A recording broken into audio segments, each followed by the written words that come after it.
Familja e gjyshes time ka qenë e përsekutuar. Janë degdisur në fshatra të ndryshëm të zonës më të thellë të Pogradecit.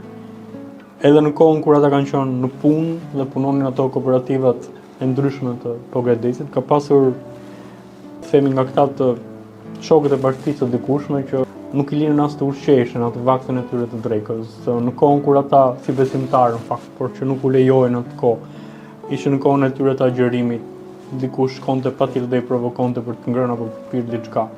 Dhe sot në ato pak biseda që unë mund të kem me gjyshen time për këto tema të caktuara, asnjëherë nuk kam parë tek ta, tek ajo apo tek ta afërmit e vet, asnjë shenjë, një gjurmë urrëtie të mbetur edhe për atë sem. Gjithmonë gjendet aty për aty një lloj justifikimi se kështu ishte koha, nuk kishin faj ata, ishin të detyruar edhe ata.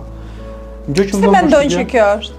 Pse mendojnë që është kështu? Sepse njerëz të fitëm, çfarëdo lloj gjëje që tu ndodh në jetë, asnjë parti, sidomos ajo e punës, nuk ka mundur dot që ti mbush me urrëtie.